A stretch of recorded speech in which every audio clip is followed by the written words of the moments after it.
Sans plus attendre, donc je vous laisse dans les mains expertes de Essia, fondatrice de l'académie Bell Language Academy. Essia, c'est à vous. Très bien, merci à vous Romain.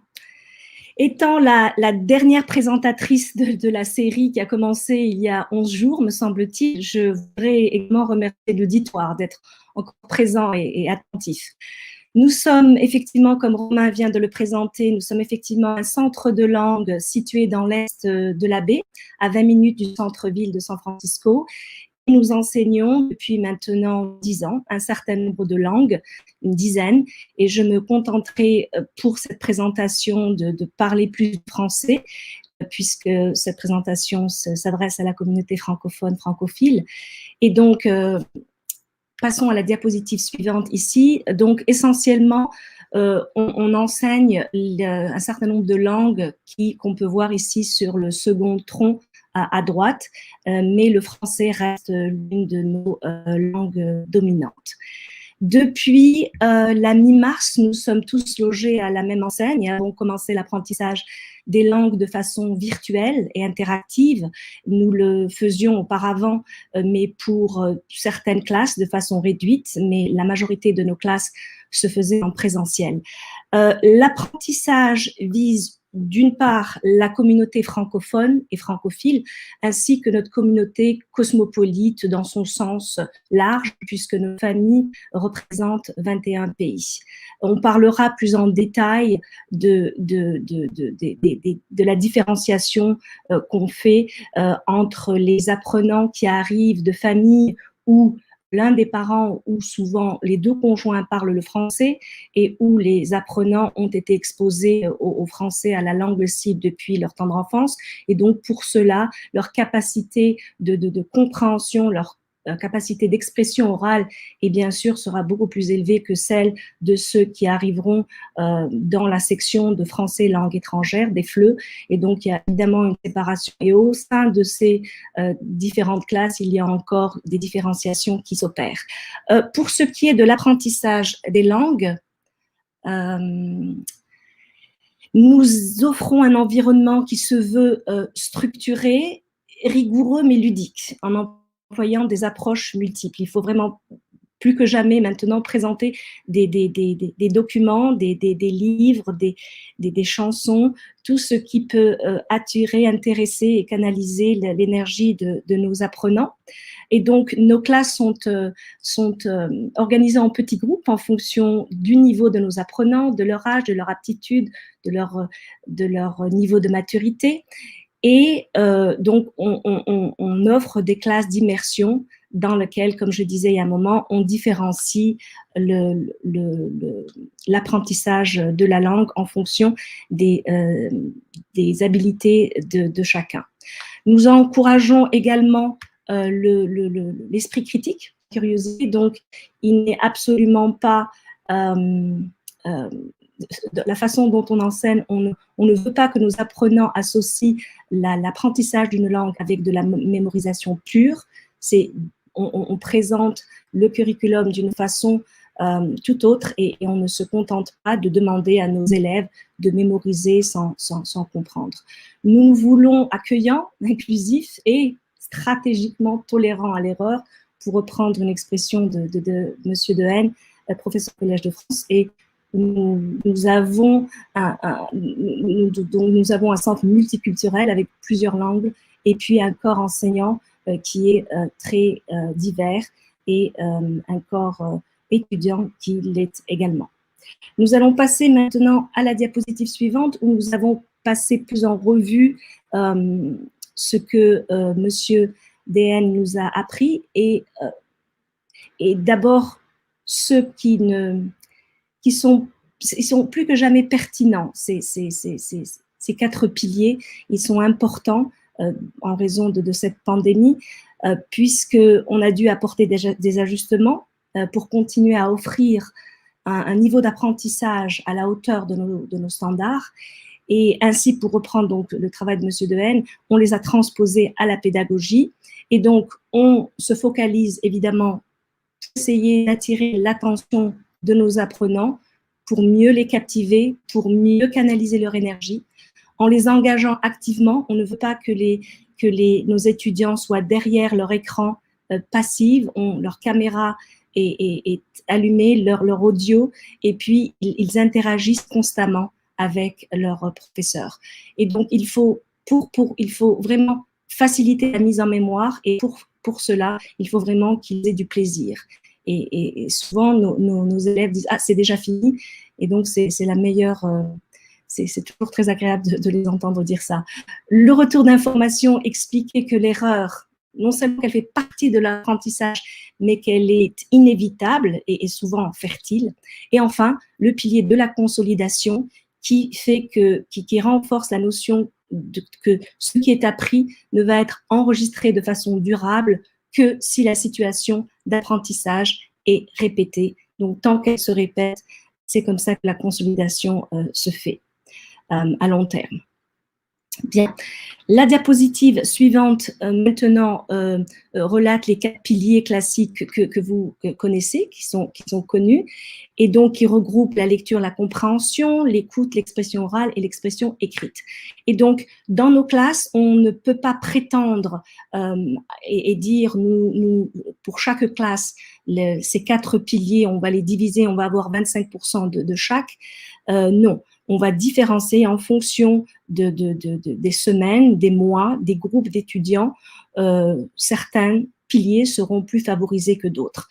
De plus, ceux qui sont en FLE vont pouvoir étudier les 4 piliers depuis le début, alors que ceux qui sont en français langue maternelle, il y aura moins d'exercices évidemment de phonétique, et ce sera une immersion totale depuis le premier jour, puisqu'ils sont déjà à même de bien comprendre, tout au moins au point de vue expression orale. Pour ce qui est de l'expression écrite, ce n'est pas le cas très souvent, et donc on va davantage travailler la conjugaison, l'orthographe et la lecture. J'aimerais maintenant vous demander de vous remémoriser. Moi, je me rappelle très bien la première fois où vous avez pu lire, ou alors quelque chose de plus récent, peut-être quand vous avez vu votre enfant lire, ou l'enfant ou votre neveu, un enfant commencer à lire. On doit se remémoriser et se dire que au début, l'enfant, il doit retenir consciemment chacune des correspondances entre les lettres et les sons, et les appliquer une par une. Donc, l'apprenant est à un stade où le cortex préfrontal est fortement mobilisé et par l'attention exécutive. Donc, au cours de cette phase d'alphabétisation précoce, plus on emmagasine de lettres, plus on met de temps. D'accord? Donc, c'est linéaire et sériel. Or, les apprenants, à partir, en général, la littérature s'accorde pour dire, est-ce que nous avons pu voir au cours de la 3e année, pour les plus précoces, 2e année, il n'y a plus cet effet. Donc, on va lire un mot de 8 ou 10 lettres aussi vite qu'on lira un mot de 2 ou 3 lettres. Et pourquoi? Parce que le traitement est maintenant parallèle. Donc, quand le pourcentage de ces ressources de notre unité centrale est sollicité dans le décodage, on peut pas se concentrer sur le sens du texte. Donc, le phénomène d'automatisation est donc crucial, puisqu'il va libérer les ressources de haut niveau, et on va pouvoir maintenant comprendre après avoir décodé. Puis nous avons évidemment l'écoute et l'expression orale, donc on va développer des sons, une stratégie phonologique, on va épeler, on va faire des analogies, on va faire du lexique, et enfin l'expression écrite pour acquérir un certain vocabulaire et continuer à l'élargir par des thèmes choisis. Nous passons à la diapositive suivante. La particularité de notre académie est justement de pouvoir combler le vide entre les institutions qui n'offrent pas de cours de langue et des familles qui sont désireuses de continuer à parfaire leur français, en France, que ce soit en français langue maternelle ou commencer leur apprentissage de zéro en français langue étrangère. Et donc, pour pallier ce manque dans notre région, nous offrons depuis 2011 des cours de français à des apprenants dès l'âge de 3 ans, lorsqu'ils forgent leurs premières compétences langagières et s'éveillent à la diversité linguistique. Et c'est toujours très impressionnant, enrichissant de voir ces petits bouts de chou arriver sans inhibition, curieux, intéressés par les sons, quand on leur présente les 9 intonations pour le cantonais, les 4 pour le mandarin, ou toutes les subtilités des sons de la langue française et de l'association de lettres, comme on montrait tout à l'heure, l'association de lettres qui donne des sons particuliers, eh bien, ces petits absorbent ça très rapidement. D'abord parce que ils n'ont pas besoin de revenir à leur référence, à leur langage de référence, puisqu'ils n'en ont pas encore vraiment. Donc, le temps de latence que nous voyons souvent chez les apprenants quand ils sont adolescents, préadolescents et même les adultes, eh bien, il n'existe pas parce qu'il y a, comme je dis, une ligne directe qui se fait et donc c'est toujours très impressionnant de voir à quel point ces petits évoluent. Certains qui ont commencé avec nous, ils avaient 3 ans, 3 ans et demi, et ils sont maintenant préadolescents et c'est bien. La dernière fois, je regardais les photos des mêmes enfants au fil des années. Voilà, donc là j'ai pris une tangente, revenons à nos moutons. Le curriculum, oui, parlons d'abord des livres digitaux et de ressources que nous mettons à la disposition de nos apprenants. Nous utilisions des ressources digitales par le passé, mais nous utilisons d'autant plus maintenant, et donc on met à la disposition de nos apprenants des outils, un pour parfaire leur prononciation en mettant à leur disposition des fichiers MP3. Donc ça concerne plus les apprenants où le français n'est pas parlé à la maison, ce n'est pas leur langue maternelle, et donc ils peuvent avoir accès à ces informations quand ils ne sont plus sûrs de la prononciation après le cours, que le cours ait été donné. L'enregistrement de leurs réponses aussi, et de cette façon, on peut vraiment avoir un retour. Et quand nous préparons notre classe pour le lendemain, nous n'allons pas se dire que tout le monde a fait ses devoirs, que tout le monde est au même niveau, parce que ce n'est jamais le cas, même sur des petites classes de 6-8 élèves. Et donc, on est à même de pouvoir, d'être en mesure de combler les petites lacunes qu'on voit ça et là, qui vont être différentes en fonction des étudiants. Et voilà. Et donc, le jour prochain, le deuxième jour, on va vraiment les aider et leur permettre d'essayer de combler toutes ces lacunes et de ne pas attendre que ces lacunes s'accumulent. On travaille la lecture et la compréhension, des petits livrets, des petits textes qui deviennent de plus en plus longs, qui se transforment en chapitres, puis en livres dans les ateliers de lecture. Puis on travaille l'écoute et la compréhension à l'aide de courtes vidéos. Et puis, quand on peut, méthodiquement, quand on peut être méthodique et on peut énumérer les étapes de clés de la conjugaison, on le fait. Et ça, c'est toujours très agréable de pouvoir être clair et de ne plus, comme dans certaines autres classes, dire « Oh, il y a ces règles, mais il y a toutes ces exceptions à la règle. » Et donc, comme on dit en anglais, « defeat the purpose ». On se demande pourquoi il y a eu tant de règles quand il y a tant d'exceptions. Quand on explique la conjugaison, c'est toujours un plaisir parce que c'est étape par étape et c'est très agréable. Élargir le vocabulaire et parfaire l'orthographe, et on utilise beaucoup d'imagier à cet effet. Pour ceux d'entre vous qui sont puristes et qui continuent à croire que l'orthographe c'est important, nous sommes tout à fait de votre côté, et donc on insiste bien sur la partie orthographe. Et puis enfin, on travaille la grammaire avec des exercices et des exemples. Pour ce qui est maintenant de notre curriculum, le curriculum que nous avons et que nous remettons à jour et réorganisons assez régulièrement s'inspire des programmes de langue en Californie ainsi que ceux du cadre européen de référence des langues, le CECR. Et donc, pour les Californiens en général, ils ont six différents niveaux. Et puis, pour le CECR, il y en a jusqu'à 10. Ils ont commencé à 6 aussi, il y en a 10 maintenant. Mais dans notre cas, et puis sur la base vraiment de ce que nous avons pu observer au cours de ces dernières années, nous avons élargi nos programmes à 14 niveaux pour tenir compte justement de la variété des compétences et la diversité du parcours de chacun. Et donc, sur cette diapositive, vous pouvez voir les 14 niveaux auxquels on a donné des noms, donc en fonction des différentes... Chacun a des appellations différentes, mais on a les débutants, les faux débutants, les 3 niveaux d'élémentaire, les 3 niveaux de pré-intermédiaire, d'intermédiaire, puis le pré-avancé, avancé, enfin compétent, où on parle couramment la langue cible. On ne se limite pas à l'enseignement des langues, mais nous incorporons également l'aspect culturel, de façon à fournir des repères culturels et artistiques. Et ainsi, on établit des connexions entre les ateliers de cuisine, les ateliers artistiques avec les visites virtuelles de musées, et puis les ateliers de musique et de chansons. Et donc, on fait la corrélation, et puis on revoit notre vocabulaire, notre conjugaison. Et donc, les apprenants se rendent très vite compte et ils font le lien entre les différents blocs, ce qui rend leur apprentissage non seulement plus agréable, mais également moins abstrait et donc beaucoup plus mémorisable. Les familles que nous accueillons et notre corps enseignant, comme je le disais, prônent le multilinguisme et sont souvent trilingues. Depuis le début de la situation sanitaire, les apprenants se retrouvent tous les jours. On insiste pour vraiment donner des cours tous les jours, virtuellement, et ainsi les cours quotidiens qui sont à durée limitée, mais dont la régularité facilite l'apprentissage.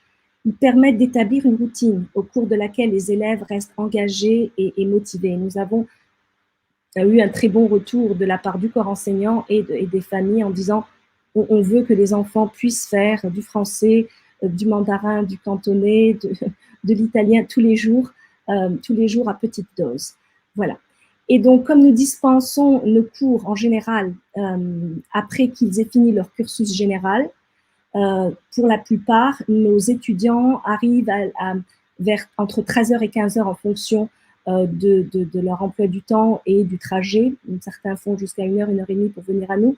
Et donc, il est très important d'aménager des temps de relaxation qui diffèrent selon les étudiants. Certains opteront pour des petits cours de yoga où ils vont travailler leur respiration, ils vont s'étirer. Certains vont s'adonner à la lecture. Et on a même du mal à leur faire autre chose dans le courant de l'après-midi. Ils arrivent, ils s'installent au milieu des peluches et dans un coin confortable, ils prennent leur livre. Vous me direz, il y a pire. C'est très bien d'aimer lire, mais c'est vrai qu'on a un groupe d'étudiants, quand on est en présentiel, on est obligé de vraiment les motiver à revenir vers nous et à faire autre chose. Et puis, ou alors certains peuvent écouter la musique. Dans certains cas particuliers, on a des étudiants, puisqu'on a des collaborations avec certaines écoles, qui vont venir pendant leurs heures de cours scolaires et ils apprendront les langues avec nous plus tôt dans la journée. Voilà. Du fait de la pandémie, nous veillons plus que jamais à l'équilibre socio-émotionnel de nos élèves et on continue à être à leur écoute et avons des discussions avec les parents quand on sent qu'on perd un enfant, qu'il n'est pas très présent. Et voilà, donc il est très important de continuer à essayer de lire les étudiants, même si c'est à travers de l'écran. Nous proposons donc des cours pour des enfants de 3 à 11 ans, pour des préadolescents, pour des adolescents, pour de jeunes adultes, mais également pour des adultes, puisque notre étudiant le plus âgé, un petit salut à James, a 82 ans. Il nous a absolument époustouflés par ses capacités d'apprentissage. Pour ce qui est des préparations aux examens, on prépare aux examens du DELF avec toutes ces déclinaisons de PIM, de Pro et du TCF et du DALF. Ce sont des diplômes ou des certifications qui sont reconnus en Europe et au Canada. Et nous préparons également aux tests standardisés type AP et SATs qui sont reconnus aux États-Unis par les facs, par les universités américaines. Sur les 10 dernières années, certains de nos étudiants ont pu intégrer de façon sereine des écoles en France après leur retour. Et de même, de nouveaux étudiants sont arrivés de France ou d'autres pays francophones et ont suivi un parcours, on continue à suivre un parcours bilingue en suivant nos cours. Le développement des compétences linguistiques, il s'inscrit toujours dans le cadre d'une différenciation de l'apprentissage. Et donc, nous sommes bien conscients que Marie va développer des compétences à un rythme différent de ceux de Samy. L'adage selon lequel « no size fits all » prend tout son sens. Une approche à taille unique est complètement incompatible avec la grande diversité qui existe. Et donc, cette approche, on l'applique quotidiennement et donc, nous tenons compte des particularités de chacun, qui les rendent uniques, et les élèves d'un même groupe peuvent donc avoir comme devoir des exercices à la hauteur de leurs compétences sur un même thème, mais vraiment très différenciés. Je pourrais continuer si j'ai encore le temps. Romain? Ok, donc Oui, oui, Romain. Nous oui, avons encore un peu le temps ou est-ce qu'il faudra passer aux questions? Écoute, tu as encore le temps. Tu peux finir ta présentation. D'accord, d'accord. Donc, je n'ai pas inclus de vidéo, mais j'aimerais dire que pour ceux qui sont à un état, dans un niveau plus intermédiaire, on a des classes qui vont se focaliser davantage sur la discussion. Donc, ça peut être des problèmes d'environnement, l'usage d'Internet avec ses plus et ses moins. Et donc, on donne à nos apprenants des petites phrases qui vont déclencher, qui vont les inspirer. Ils vont pouvoir s'exprimer oralement.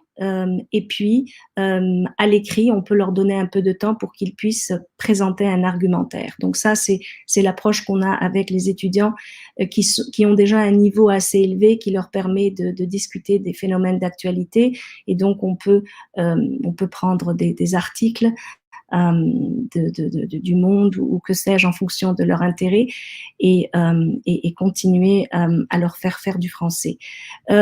Ce que nous faisons également, ce que j'en parlais un peu auparavant, c'est que nous ne voulons pas que nos élèves soient passifs derrière leur écran.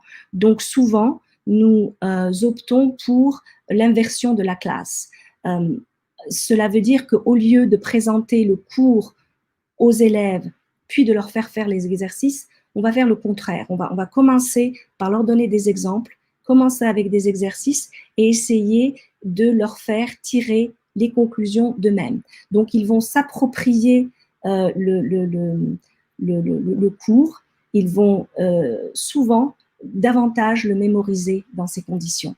Par exemple, si on doit, le genre et le nombre étant très importants, si on doit travailler, par exemple, les métiers et passer du masculin au féminin ou les nationalités, on va faire des exercices et ce sera aux élèves de déduire toutes les règles. Ils vont se rendre compte du pattern de chanteur nous donne chanteuse, mais pas que, puisque acteur peut nous donner actrice avec les exceptions, et se rendre compte que les mots qui se finissent en IR, comme infirmier nous donne infirmière, boulanger, boulangère, ou ceux qui se finissent en IEN, comme mécanicien, mécanicienne, où on doit doubler la consonne et rajouter le E pour obtenir notre féminin. Donc ça, c'est une technique que nous utilisons souvent pour différentes langues et on le fait avec certains groupes plus que d'autres et ça semble porter ses fruits puisque ça engage davantage les étudiants et ils ne sont pas encore une fois, toujours dans une position de mémorisation pure. Mais ils interagissent avec leurs enseignants. Voilà, je suis à votre disposition. Je vous remercie de votre écoute et je suis à votre disposition si il y a des questions. Oui, merci Essia du coup pour cette intervention, pour ce temps de parole qui était vraiment riche en informations. C'est vrai qu'on a bien remarqué votre réactivité au contexte pandémique actuel en mettant en place donc des cours en ligne directement dès le début mars. Du coup, merci aussi encore pour tous ces détails technico-pratiques sur la phonétique dans l'apprentissage des langues et notamment le français. Donc c'est vrai que c'était très enrichissant. Donc on a quelques questions avant de se quitter. Donc on a une question de Erika qui nous demande est-ce qu'on pourrait s'inscrire encore maintenant à n'importe quel moment et s'il y a des semestres, des trimestres, quand pouvait-on s'inscrire? Oui, donc on essaie de garder une cohérence pour nos groupes. Nos groupes sont petits et en ce moment, même quand on est en présentiel, en général, on est à moins de 10. Là, on est à 6-8. Mais nous avons de nouvelles classes qui commencent là pour le mois de décembre et une autre série qui commence justement pour le mois de janvier. Donc, on interviewe en général les familles. Quand on était en présentiel, on pouvait les avoir 1 ou 2 fois pendant 1-2 heures où on visite. Là, on le fait évidemment en virtuel.